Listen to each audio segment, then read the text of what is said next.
Marwar bulletin देखने वाले सभी दर्शकों को चंद्रमोहन कल्ला का नमस्कार, राम राम ने खमा गनीसा।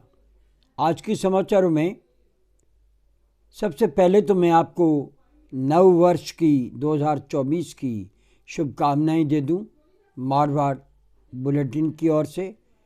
और राजनीतिक समाचार और राजनीतिक विश्लेषण के इस बुलेटिन में आज नए साल पर हम सरकार से अलग विपक्ष की ओर चलते हैं।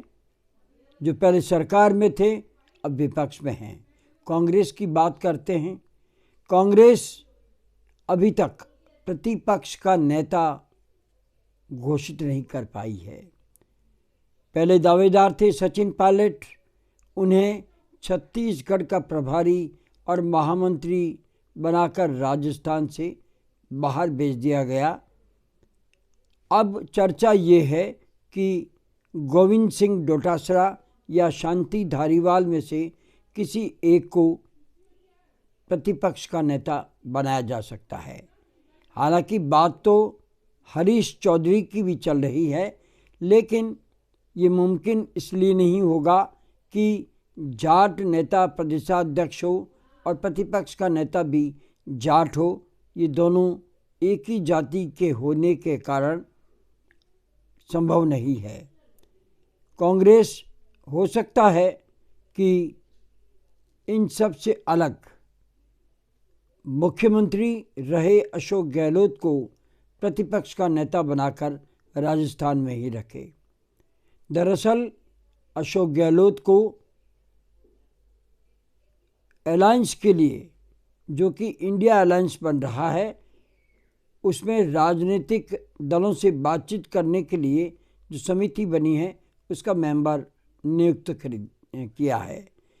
ऐसा बताया जाता है कि इस कार्य के लिए वे दिल्ली में रहेंगे और ये काम करेंगे, लेकिन प्रतिपक्ष का नेता बनाने के बाद में वे विधानसभा सत्र जब चलता है उस समय दिल्ली और राजस्थान आते जाते रहेंगे।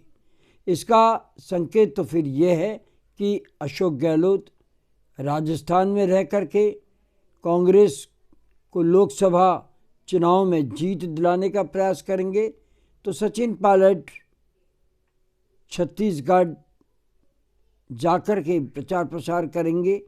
वे राजस्थान से एक तरह से आउट कर दिए गए हैं। अब हम बात करते हैं कि अब तक प्रतिपक्ष का नेता क्यों नहीं बना। ऐसे संकेत है कि बहुत जल्दी ही कांग्रेस हाईकमान प्रतिपक्ष का नेता घोषित कर देगी।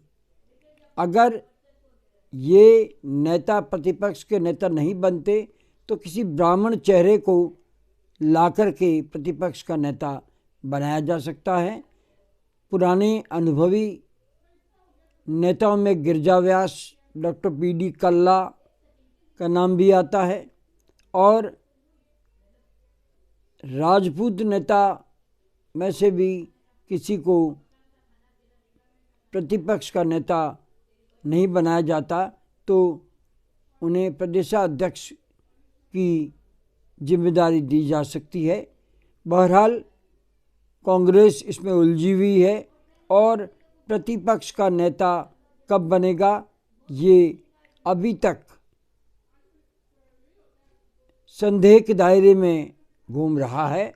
जिस तरह से कि बहुत दिनों बाद में भारतीय जनता पार्टी सरकार ने मंत्रिमंडल का गठन तो किया, लेकिन अभी भी विभाग बांटने में पेच फंसा हुआ है और विभाग कब बांटेंगे ये देखने की बात होगी। बहरहाल आज इतना ही। अगला समाचार बुलेटिन लेकर फिर हाजिर होंगे, और इजाज़त लेने से पहले मैं एक बार फिर आपको नव वर्ष की शुभकामनाएं देता हूं और उम्मीद करता हूं कि आप मारवाड़ बुलेटिन को बढ़ावा देने के लिए सब्सक्राइब करेंगे, लाइक करेंगे, शेयर करेंगे। अब हमें आज्ञा दीजिए। नमस्कार, जय हिंद, शुभ रात्रि, शब्बा खैर।